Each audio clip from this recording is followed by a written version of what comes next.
जय हिंद। आप सभी को नमस्कार। आशा करता हूं आप सब बहुत ही अच्छे हैं, पूरी शिद्दत और मेहनत से आप लोग लगे हुए हो। समय जिस जिस तरीके से आपका नज़दीक आते जा रहा है, एक चीज़ मैं और बता दूं आप लोगों को, बहुत लोग अभी भी ये पूछते हैं कि सर क्या एग्ज़ाम 17 को होगा। और ये मैं बार बार बता चुका हूं कि एक स्टूडेंट जो होता है क्या होता है, एक वॉरियर होता है। और आपको हमेशा वर्स्ट केस के लिए प्रिपेयर रहना है, किसी का बात नहीं सुनना है, क्योंकि एग्ज़ाम जो है आपका हो सकता है कि आपका दिसंबर 17 को हो जाए। वर्स्ट केस के लिए आपको अपने आप को प्रिपेयर करके रखना है। और हमने आपको दिया है कि आपका 80 क्वेश्चंस जो हम आपको टॉपिक एनालिसिस कर दे रहे हैं, आपका 80 क्वेश्चंस डायरेक्टली आपको वहां से दिखेंगे। बस आपको क्या करना है, जो एनालिसिस जो वीडियोस मैंने बनाए हैं, साइंस के लिए मैंने 2 वीडियो बना दिया है, जिसमें मैंने biology, botany, environment, physics, chemistry सब बता दिया है कि आखिर आपको पढ़ना कहाँ से। ठीक है, तो टोटल अगर 100 क्वेश्चंस आते हैं तो आप ये समझो जो आपके 80 क्वेश्चंस होंगे आपको डायरेक्टली आपको ड्रीम दोस्त के वीडियो से दिखेंगे। बट ये इंपॉर्टेंट है कि एक बार आपको क्या करना है कि जितने भी आपको वीडियोस करवाए गए हैं टॉपिक वाइज, ठीक है, साइंस का, उसको देख लेना है और एनालिसिस वीडियो देख लेना है। ठीक है, एक मंत्र में आपको और देना चाहूंगा इस एग्जाम को निकालने के लिए कि एक बार जो, जैसे कि मैंने आपको बता दिया, बायोलॉजी में ये पढ़ना है, फिजिक्स में ये पढ़ना है, केमिस्ट्री में ये पढ़ना है, ठीक है, एनवायरमेंट में ये पढ़ना है। तो जो जो टॉपिक मैंने बताया है, ठीक है, जो मैं करवा रहा हूं, जो मैंने करा दिया है, वो तो आप करो ही। जितना ज्यादा उस टॉपिक पे आप क्वेश्चन सॉल्व कर सकते हो वो भी आप कीजिए। एग्जाम से पहले हम बहुत सारे क्वेश्चन आपको सॉल्व करवाने वाले, बट अपने लेवल पे आके, ठीक है, आपको 100% आपको भी देना है। नीचे लिंक होगा, जो स्टेटस में क्वेश्चंस डाले जा रहे हैं, मैं फिर से कहता हूं, वो टॉप लेवल के क्वेश्चन हैं जो आपको डायरेक्टली मेरिट लेवल में हेल्प करेंगे, तो उसका आप नोट्स जरूर बनाएं। आज जो हम लोग बात करने वाले हैं कि आखिर आपको करंट अफेयर्स में क्या पढ़ना है, आज जो भी मैं बताने वाला हूं, ठीक है, एनालिसिस करके बताने वाला हूं कि आखिर करंट्स में 80 क्वेश्चंस भी अगर कटअप जाता है तो किस तरीके से कटअप क्लियर होता है और किस तरफ से कटअप क्लियर हमने किया था। ठीक है, चलिए अब ध्यान से देखिएगा जो भी चीज मैं बताने जा रहा हूं। ठीक है, मैं सिर्फ ये नहीं बताऊंगा कि ये पढ़ लो, ठीक है, प्रॉपर मैं आपको बताने वाला हूं कि किस तरीके से आपके क्वेश्चंस पूछे जाएंगे। आप ये समझ लो कि अगर आपका दरोगा निकलना है तो जो प्री है, सबसे बड़ा जो रोल होगा वो होगा आपका करंट का। साइंस जितना इंपॉर्टेंट आपका प्री में है उतना ही इंपॉर्टेंट मेंस में है। तो हमने आपको साइंस करवा दिया है, ये आज आपका करंट है, उसके बाद हिस्ट्री आ जाएगा, उसके बाद पॉलिटी और ज्योग्राफी हम लोग एक साथ कर देंगे। तो एग्जाम से पहले आपका पूरा का पूरा क्लियर हो जाएगा कि आखिर आपको पढ़ना क्या है। मैं फिर से बताता हूँ, अपना रिसोर्स फिक्स कीजिए और ये भी फिक्स कर लीजिए कि मुझे पढ़ना क्या है, और बस साथ में एक आपको प्रैक्टिस सेट लगाते चलना है। ड्रीम दोस्त के वीडियो देखते हुए चलेगा, आपका सिलेक्शन श्योर है। देखिए, जो सबसे पहला टॉपिक है आपका करंट अफेयर्स में, वो है आपका डेज एंड थीम। यहाँ आपको 2 से 3 क्वेश्चंस पूछे जा सकते हैं, क्योंकि ये स्टैटिक में भी आता है और करंट में भी आता है। जब ये करंट में आएगा, जैसे कि आया था, ठीक है, दरोगा में रिसेंटली, तो आपको थीम बेस्ड आएगा कि थीम क्या है। ठीक है, तो जितने भी महत्वपूर्ण आपके दिन है, ठीक है, और उसके आप थीम आप जरूर देख लीजिएगा। जैसे कि साइंस का पूछ लिया जाएगा, जो नेशनल साइंस डे हम लोग मनाते हैं उसका थीम क्या होता है, ग्लोबल साइंस फॉर ग्लोबल वेलबिंग्स। और ट्राई कीजिएगा कि चीजों को आप इंग्लिश में याद रखें, क्योंकि ये इंग्लिश में ही थीम आता है। ठीक है, उसके बाद डेज एंड थीम, और डेज एंड थीम में आपको स्टैटिक से भी पढ़ना है कि पूरे साल में जनवरी से लेकर दिसंबर तक, जनवरी, फरवरी मंथ, ठीक है, जो मंथ वाइज जो इंपॉर्टेंट डेज होते हैं, तो स्टैटिक में से भी आपको क्वेश्चन पूछा जाता है। तो 2 से 3 2 क्वेश्चंस तो आप मान के चलो कि फिक्स है, अगर ज्यादा हुआ तो 3 क्वेश्चंस आपको दिया जाएगा। तो ये करंट के टॉपिक में भी पूछा जाएगा और आपका स्टैटिक जीके में भी पूछा जाएगा। तो पहला टॉपिक था डेज एंड थीम, हम खुद भी आपको करवाएंगे जितना ये टॉपिक है। ठीक है, अगर आप मुझसे जुड़े हो, नीचे लिंक होगा, ठीक है, जितने लोग जुड़े हुए हैं वो तो जुड़े हुए हैं, जितने लोगों को फाइनली सिलेक्शन चाहिए और वो अभी भी असमंजस में है कि सर मुझसे नहीं हो पा रहा है, ड्रीम डोज आपको वेलकम करता है। ठीक है, बट कुछ दिन ही तक, उसके बाद और आगे चीजें आप लोगों को हम प्रोवाइड नहीं कर पाएंगे, कुछ स्टूडेंट और।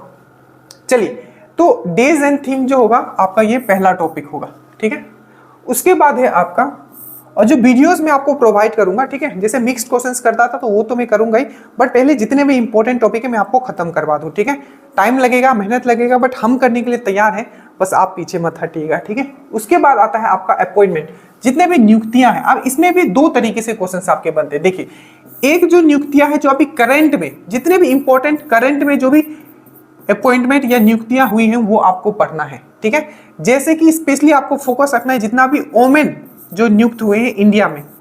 ठीक है, जैसे कि आरपीएफ की जो पहली, आपको पता है, जया वर्मा, नाम आपने सुना होगा, आरपीएफ में बोल रहा हूँ, रेलवे बोर्ड की पहली वोमेन चेयरमैन बन गई है आपकी जया वर्मा। ठीक है, उसी तरीके से पीएफसी, पावर फाइनेंस कॉर्पोरेशन की पहली ओमेन चेयरपर्सन बन गई है आपकी परमिंदर चोपड़ा। तो जो ओमेन रिलेटेड है उस पर आप ज्यादा फोकस रखोगे, ठीक है, अपॉइंटमेंट में। और जितने भी अपॉइंटमेंट है, ठीक है, आपको जो करंट में अपॉइंट हुए हैं, चाहे वो किसी का भी, चाहे सीबीआई हो, ठीक है, सीबीआईसी हो, जितने भी करंट में, वो तो आपको पढ़ना ही है। प्लस जो इंपॉर्टेंट आपके ऑर्गेनाइजेशन होते हैं, जैसे कि आपका इसरो, अभी इस साल में कुछ चेंजेस नहीं हुए, बट आपको पता होना चाहिए कि इसरो के चेयरमैन कौन है, ठीक है। और जैसे कि CSIR हो गया, तो CSIR की जो चेयरमैन है वो एक महिला है, और ये पहली महिला चेयरमैन तो नहीं बोल सकते, चेयरमैन तो आपके PM होते हैं, CSIR के डायरेक्टर जनरल है, ठीक है। वो कौन है? तो कल्ला सेल्वी जी है। तो जो इंपॉर्टेंट है, जैसे कि CSIR हो गया, ठीक है, फिक्की से आपका हमेशा पूछा जाता है कि फिक्की के कौन है, CSIR हो गया, फिक्की हो गया, इसरो हो गया। तो जो चेंज नहीं भी हुए हैं रिसेंटली 1 साल में, बट वो इंपॉर्टेंट ऑर्गेनाइजेशन है, तो उसके भी इंपॉर्टेंट पर्सन या चेयरमैन हो या निर्देशक हो या डायरेक्टर जनरल हो, वो आपको देखना है। और रिसेंटली जो अपॉइंट हुए हैं वो भी आपको देखना है, और ओमेन वाला पे ज्यादा फोकस रखना है। साथ में जो वर्ल्ड लेवल पे जो रिसेंटली अपॉइंट हुए हैं उसको भी आपको देखना है। स्पेशली आप यूएनओ का आपको पता होगा, इसका होता है संयुक्त राष्ट्र महासभा, यूनाइटेड नेशन जनरल असेंबली। तो अभी 78 सत्र चल रहा है, तो उसका जो है आपका प्रेसिडेंट किसको बनाया गया, और यूएनओ का डायरेक्टर जनरल कौन है। तो जो इंपॉर्टेंट ऑर्गेनाइजेशन है वो भी देख लेना है। और जो वर्ल्ड लेवल हो, चाहे वर्ल्ड बैंक हो गया, IMF हो गया, तो उसमें कोई इंडियन पर्सन भी है क्या, तो ये भी आपको देखना है। तो अपॉइंटमेंट में आपको समझ में आ गया करना क्या है। जो अभी करंट में हुआ है वो तो करना ही है, और जो इंपॉर्टेंट ऑर्गेनाइजेशन है, ठीक है, उसके जो इंपॉर्टेंट पर्सन है वो भी आपको ध्यान में रखना है, और वर्ल्ड लेवल पे जो करना है वो भी मैंने आपको समझा दिया। तो पहला था डेज एंड थीम, दूसरा था आपका नियुक्ति, ठीक है, तीसरा आता है आपका अवार्ड। अब अवार्ड जो है, एक चीज याद रखिएगा, इसमें बहुत क्वेश्चंस आपके फॉर्म होते हैं, ठीक है। आप इसको पढ़ने का तरीका आपको पता होना चाहिए कि अवार्ड पढ़ना कैसे। देखिए, अवार्ड जो आपको नेशनल लेवल पे भी है और इंटरनेशनल पे भी है, ठीक है, और दोनों आपको पढ़ना इंपॉर्टेंट है। जैसे देखिए, अगर हम अवार्ड का बात करें, इसमें एक नेशनल आ जाता है, एक इंटरनेशनल आ जाता है, या वर्ल्ड लेवल पे आ जाता है, ठीक है। जैसे कि अगर मैं बात करूं फिल्म में, तो इंडिया में भी आपको फिल्म रिलेटेड पढ़ना है, ठीक है, कि नेशनल फिल्म अवार्ड किसको किसको मिला है, आईफा किसको मिला है, ये सब आपको पढ़ना है, ठीक है। उसी तरीके से जो वर्ल्ड लेवल पे है ऑस्कर, और ऑस्कर से हमेशा क्वेश्चन पूछा जाता है, तो ऑस्कर बहुत इंपॉर्टेंट है, याद रखिएगा ऑस्कर। तो नेशनल में अगर फिल्म अवार्ड पढ़ते हो तो वर्ल्ड लेवल पे आप ऑस्कर पढ़ोगे। जैसे कि अगर आप, ठीक है, नेशनल लेवल पे क्या पढ़ते हो, आपका लिटरेचर, साहित्य में जो अवार्ड दिया जाता है, जैसे सरस्वती सम्मान हो गया, व्यास सम्मान हो गया, साहित्य अकेडमी अवार्ड हो गया, ठीक है। तो जो लिटरेचर वाला आप पढ़ते हो, ठीक है, नेशनल लेवल पे, तो वही वर्ल्ड लेवल पे आप क्या पढ़ते हो, मैन बुकर अवार्ड, ठीक है, बुकर अवार्ड होता है, बुकर इंटरनेशनल अवार्ड होता है, ठीक है। ये सब आपको थोड़ा कनेक्ट करके पढ़ना है। तो आपको नेशनल लेवल पे भी करना है और उसी चीज को वर्ल्ड लेवल पे भी करना है, ठीक है।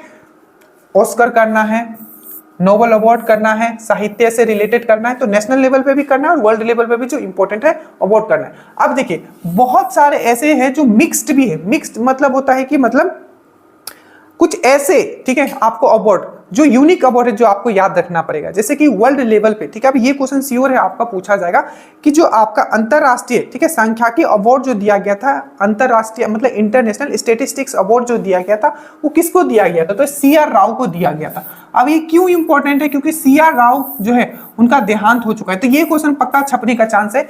ये 2 जगह छप सकता है, एक तो आपको अवार्ड में भी छप सकता है और एक आपका ओबिचुअरी में बताऊंगा, जिनका इंपॉर्टेंट पर्सन का देहांत हो जाता है, वहां से भी श्योर क्वेश्चन है। तो अवार्ड में आपको याद रखना है, ठीक है, कि आपको नेशनल लेवल पे भी पढ़ना है और उसी चीज को वर्ल्ड लेवल पे भी पढ़ना है। इंपॉर्टेंट वाले सिर्फ आप, सर इंपॉर्टेंट कौन सा है, तो एक बार आप पेपर एनालिसिस करोगे तो आपको पता चलेगा। बाकी अगर आप कहीं पढ़ते हो तो वहां भी सर लोग आप लोगों को बताते होंगे। मैं यहाँ आपको प्रॉपर आइडिया दे रहा हूँ कि ऑस्कर हो गया, नोबेल अवार्ड हो गया, साहित्य रिलेटेड हो गया, ठीक है। और आपका नेशनल लेवल पे देखोगे तो पद्मा अवार्ड जो दिया गया है, इसको आप पक्का देख के जाइएगा, ठीक है। और फिल्म रिलेटेड जितने भी इंपॉर्टेंट अवार्ड है, दादा साहेब फाल्के आपको लाइफ टाइम अचीवमेंट अवार्ड अभी रिसेंटली दिया गया है वहीदा रहमान को, तो वो भी चीज आपको लोग देख के जाओगे। तो अवार्ड जो है एक बहुत इंपॉर्टेंट सेक्शन है, ठीक है। और इस सब के लिए एक ही बुक अभी सबसे पहले आपको फिनिश करना है, वो है स्पीडी, ठीक है। उसके बाद आप एडुटेरिया पे रख सकते हो, पर पहले एक बुक पे किसी पे कमांड कीजिए, स्पीडी पे कीजिए, चाहे आप एडुटेरिया पे कीजिए, ठीक है। तो जो दूसरा था आपका, वो था आपका तीसरा नंबर का अवार्ड, ठीक है। यहाँ से श्योर है कि आपके क्वेश्चंस बनेंगे, आप निश्चिंत रहिए। हम सब आपको वीडियोस करवाएंगे, एक एक करके धीरे धीरे करवाते जाएंगे, आप बस अभी समझ लीजिए। उसके बाद ये 1 हो गया, 2 हो गया, 3 हो गया, ये चौथा टॉपिक है आपका सम्मेलन। अब यहाँ से हर साल क्वेश्चंस पूछे जाते हैं दरोगा में, और इस बार भी पूछे जाएंगे। इसमें भी आपके 2 तरीके का होगा, एक आपका राष्ट्रीय होगा और एक होगा आपका अंतरराष्ट्रीय। राष्ट्रीय में अगर आप देखोगे तो जैसे कि आपको पूछ लिया जाएगा कि धर्म सम्मेलन कहाँ हुआ है, तो आपका भोपाल में हुआ था, ठीक है। जैसे कि डिजिटल अभी रिसेंटली हुआ था कि आपका धर्म सम्मेलन कहाँ हुआ है, तो आपका भोपाल में हुआ है। इसी तरीके से पूछा जाएगा कि स्मार्ट सिटी, ठीक है, अभी कन्वेंशन हुआ था, स्मार्ट सिटी कन्वेंशन हुआ था, वो कहाँ हुआ था, तो आपका इंदौर में। तो नेशनल लेवल पे जो आपका सम्मेलन हुआ है, कॉन्फ्रेंस हुआ है, वो भी आपको देखना है, ठीक है। जैसे कि मसाला कांग्रेस कहाँ हुआ था, तो मुंबई में हुआ था, ठीक है। कॉफी का जो अंतरराष्ट्रीय अभी सम्मेलन हुआ था वो कहाँ हुआ था, तो बेंगलोर में। तो नेशनल में जो चीज हो रहा है, G20 हुआ था, आपको पता है, ठीक है। तो ये भी पढ़ना। और एक है आपका वर्ल्ड लेवल पे, वर्ल्ड लेवल पे कैसे होगा, जैसे कि G7 हुआ, कहाँ हुआ आपका, हिरोशिमा में हुआ। उसके बाद आपका जो COP 28 नंबर हुआ था, COP 28 हुआ था, ठीक है। तो ये कहाँ हुआ, तो आपका UAE में हुआ, ठीक है। G7 हो गया, COP हो गया, अभी रिसेंटली ब्रिक्स हुआ है, तो ब्रिक्स कहाँ हुआ है, तो जोहान्सबर्ग में हुआ है, साउथ अफ्रीका में हुआ है, ठीक है। तो इस तरीके से जितने भी क्वेश्चंस आपके फॉर्म होते हैं, जैसे कि G20 हो गया, तो G20 कहाँ हुआ था, दिल्ली इंडिया में हुआ है, फाइनल उसका दिल्ली में मीटिंग हुआ था। और SCO का इस बार कौन होस्ट था, तो आपका ये भी इंडिया था, वर्चुअली रूप से किया गया। आसियान हमेशा पूछा जाता है, आसियान का समिट कहाँ हुआ, तो ये आपका इंडोनेशिया में हुआ, ठीक है। उसी तरीके से पूछा जाता है कि इंडिया आसियान समिट कहाँ हुआ, ये सिर्फ आसियान है, इंडिया आसियान समिट ये भी इंडोनेशिया में हुआ। और एक जो क्वेश्चन पूछा गया था कि ईस्ट एशियन एसोसिएशन एक ऐसा समिट था, तो वो भी कहाँ हुआ है, तो वो भी आपके इंडोनेशिया में हुआ है। तो ये आप जो सम्मेलन है, ये नेशनल लेवल में जितने इंपॉर्टेंट इवेंट्स हुए हैं या सम्मेलन हुए हैं वो भी आपको देख लेना है, ठीक है। जैसे कि विंग्स इंडिया पूछा गया, तो विंग्स इंडिया कहाँ हुआ था, तो बेगमपेट में हुआ था। तो नेशनल लेवल में सम्मेलन हो चाहे इंपॉर्टेंट इवेंट्स हो, वो भी आपको देखना है। और वर्ल्ड लेवल वाला तो श्योर है, एक न एक तो आपको पूछा जाएगा, जैसे कि G7 पूछ लेगा तो कहाँ हुआ, हिरोशिमा में आपका हुआ है। तो सम्मेलन आपको अच्छे से करना है, नेशनल पे भी और आपका वर्ल्ड लेवल। इसके बाद स्कीम, यहां से भी आपको 2 से 3 क्वेश्चन पूछा जा सकता है। देखिए इसमें भी 2 तरीका है, एक होगा आपका स्टेट, जैसे कि स्टेट से 2 क्वेश्चन पूछा गया था, और एक होता है आपका नेशनल। अब स्टेट से जो पूछेगा वो करंट से 99% चांस है कि वो करंट से पूछ लिया जाएगा। जैसे कि मुझे बताओ गरुआ, मैं 2 लिख दे रहा हूं, गरुआ लक्ष्मी योजना, ठीक है, मैं मुख से सुन लो, गरुआ लक्ष्मी योजना किस सरकार ने लाया है, और नंद बाबा दूध योजना किसने लाया है ये बताओ, और चिल्ड्रन हेल्थ कार्ड किसने जारी किया है ये भी बताओ। तो ये कुछ स्टेट ने जो अभी चलाया है, तो एक स्टेट जो लेटेस्ट अभी 1 से 1.5 साल में रहा है, 2-2 साल पीछे का भी पूछा जा सकता है, पर एटलीस्ट 1.5 साल का तो आपको पता रहना चाहिए, ठीक है। तो ये हो गया स्टेट का। और नेशनल का क्या है कि नेशनल में तो आपको क्या है कि जो बजट देखो, अभी जो एग्जाम हुआ था दरोगा का, उसमें PBTG पूछ लिया था। PBTG क्या है, मिष्टी योजना आपको पूछा जाएगा, पक्का है, मिष्टी योजना छपेगा, PM प्रणाम योजना छपेगा। तो जो अभी बजट पढ़ के जाना है, ठीक है। तो बजट में जो जो नया नया स्कीम के बारे में बात किया, मैं नेशनल वाला बात कर रहा हूँ, वो आपको करना है। साथ ही आपको जो नेशनल मतलब हमारा सेंट्रल गवर्नमेंट है, वो अगर कोई बजट में जो स्कीम है वो भी पढ़ना है, और कुछ नया स्कीम बना है तो वो भी आपको याद रखना है, ठीक है। तो ये हो गया आपका स्कीम वाला। तो याद रखिएगा स्कीम में मैंने क्या क्या आपको समझाया कि नेशनल और आपका मतलब स्टेट और सेंटर, और जो बजट भी पढ़ के जाना कि बजट में क्या क्या, तो ये बहुत इंपॉर्टेंट होता है। 1 2 3 4 5 समझ में आया, स्कीम अच्छे से, योजना आप अच्छे से करके जाइएगा।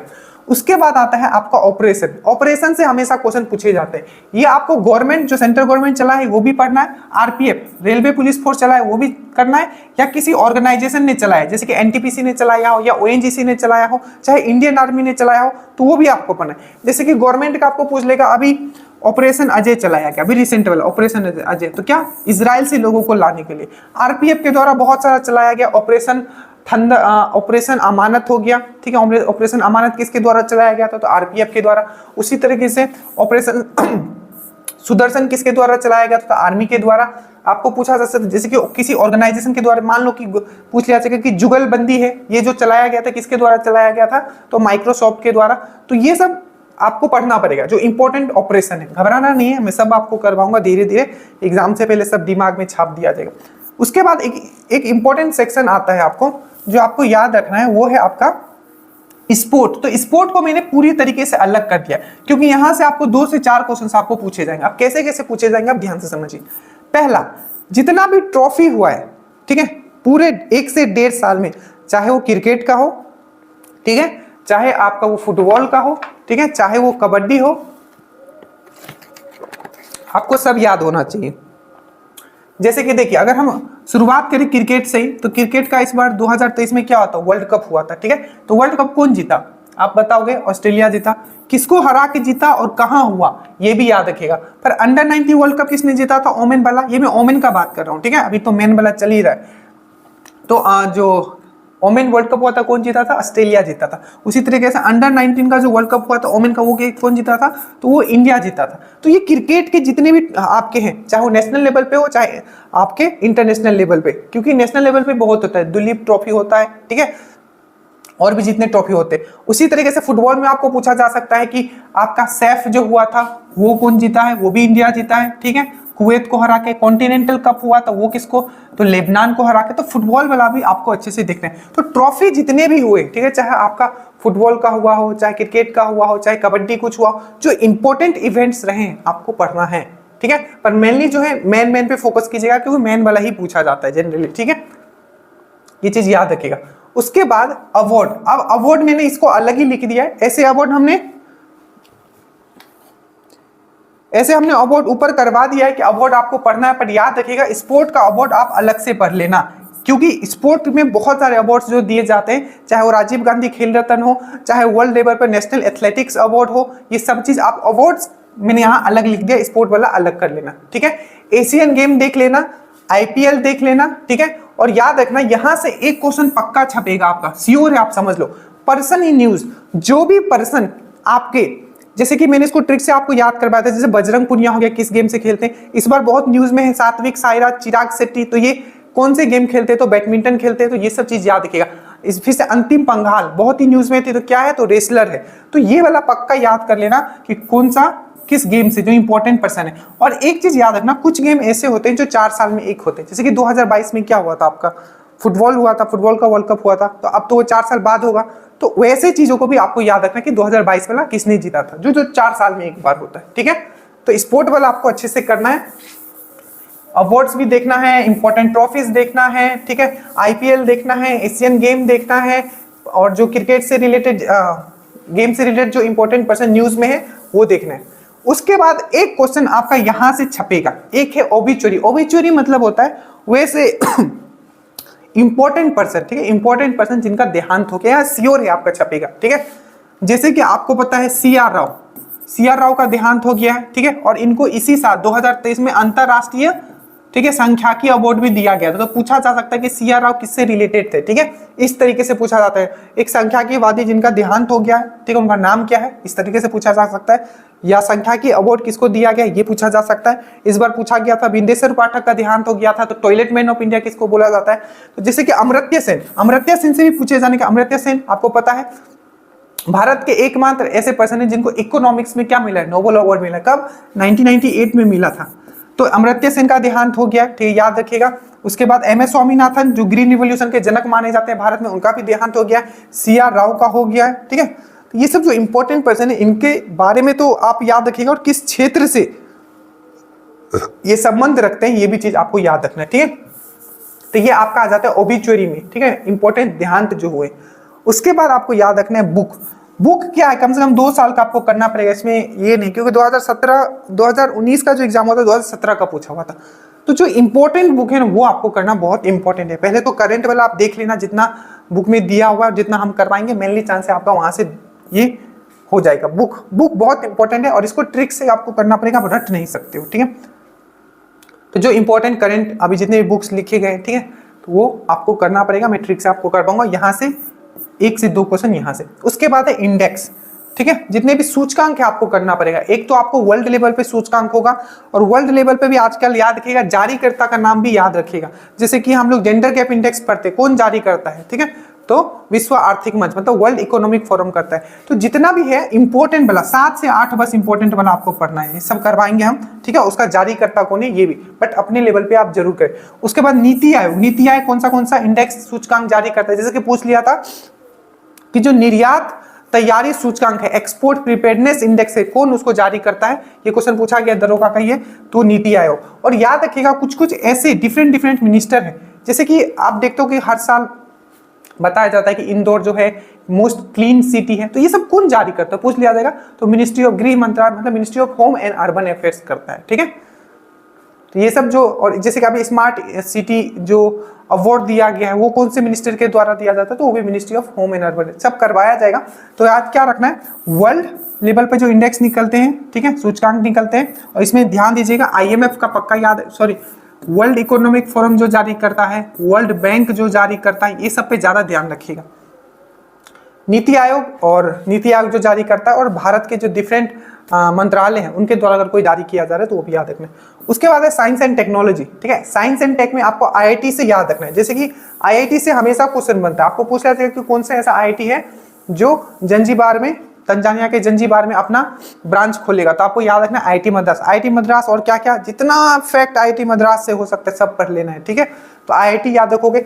इसरो से जितने फैक्ट्स आपको याद रखना है, जैसे कि इसरो ने चंद्रयान 3 हो गया, आपका आदित्य L1 हो गया, सब आपको पढ़ के जाना है, ठीक है, बहुत ही डिटेल में पढ़ के जाइएगा। इनसे से डिटेल मतलब होता है हर, मतलब जो भी टॉपिक हो सिर्फ 10 से 15 पॉइंट, जो 10 तो बहुत बोल दिया, 8 पॉइंट आपको याद रखना है। चंद्रयान 3 हो गया, आदित्य L1 हो गया।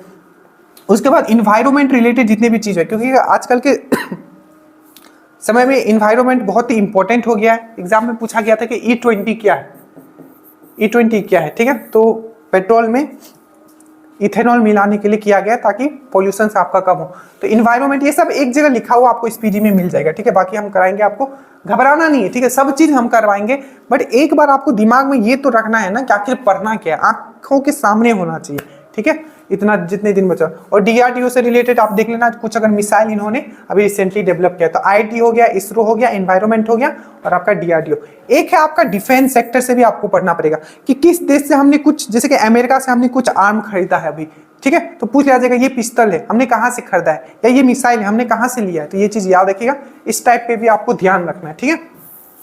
बहुत एनालिसिस के बाद ये मैं वीडियो बना रहा हूँ, ठीक है, तो इस टाइप की चीज को भी याद रखना है। और कुछ कॉपरेशन, जैसे कि कुछ कॉपरेशन दो देशों के बीच में कुछ इंपॉर्टेंट, बहुत इंपॉर्टेंट मतलब कॉपरेशन है, जैसे कि आप देखोगे कि सिंगापुर के साथ हम लोग क्या कर रहे हैं कि पेपरलेस ट्रांजेक्शन कर रहे हैं, तो ये सब चीज याद रखना है, किसके साथ हम लोग क्या क्या ट्रांजेक्शन किया है। डिफेंस एक्सरसाइज कर लीजिएगा, मिलिट्री एक्सरसाइज, ठीक है, युद्ध अभ्यास आप देख लीजिएगा। उसके बाद बजट एक बार देखना पड़ेगा आपको, और नेशनल एजुकेशन पॉलिसी भी एक बार देख लीजिएगा।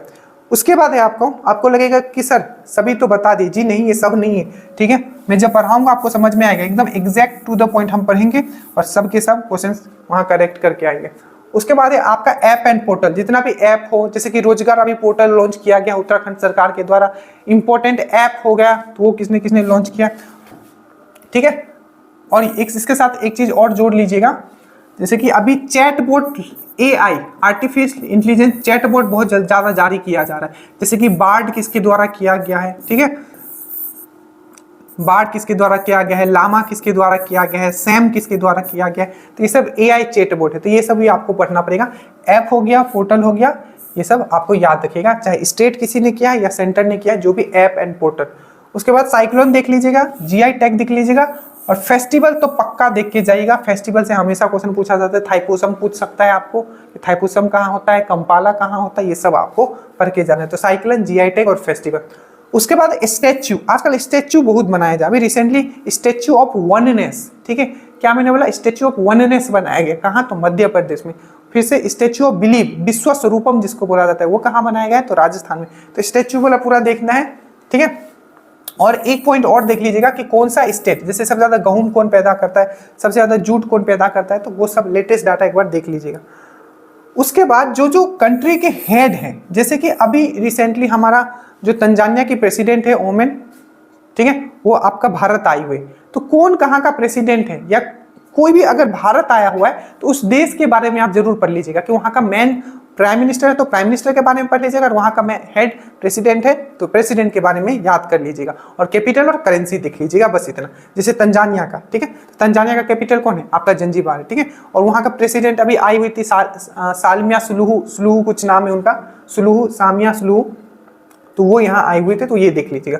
उसके बाद बिहार में याद रखिएगा, जो बहुत, जैसे कि पद्मा अवार्ड, 3 लोगों को पद्मा अवार्ड मिला है बिहार से, तो वो कौन है, बिहार में बहुत फेमस अभी थे आपका गायाजी डैम, तो गायाजी डैम के बारे में, तो बिहार के बारे में बहुत इंपॉर्टेंट। और अभी रिसेंटली यहाँ के अभी जो गवर्नर कोड बनाए गए हैं, चीफ जस्टिस कोड बनाए गए हैं, तो ये सब जो बहुत ही कॉमन वाला है वो भी आपको देख के जाना है। और लास्ट में आपको मैं एक चीज और बता दूं, ओमेन एंड न्यूज, जितने भी इंपॉर्टेंट ओमेन रही है न्यूज में आपको, जैसे कि शिवा चौहान के बारे में रिसेंटली एग्जाम में पूछा गया था कि जो सियाचिन बॉर्डर पर पहली ऐसी महिला जो तैनात की गई है, मतलब पहली ऑफिसर महिला जो तैनात की गई कौन है, तो वो है आपका शिवा चौहान। तो ये था पूरा का पूरा, मैं आपको धीरे धीरे आपको करवाऊंगा, ठीक है। और हर एक चीज जो एग्जाम्स में आ रहा है वो आपको परफेक्ट करवाया जाएगा। नीचे लिंक होगा, आप लोग जुड़ सकते हो। बाकी जो मुझे यूट्यूब पे फॉलो कर रहे हैं, मैं फिर से बताता हूँ, इतना बस आप कर लीजिएगा, ये बहुत है। उसके बाद आप क्वेश्चंस प्रैक्टिस कीजिएगा, आपका 100% कवर हो जाएगा। जय हिंद।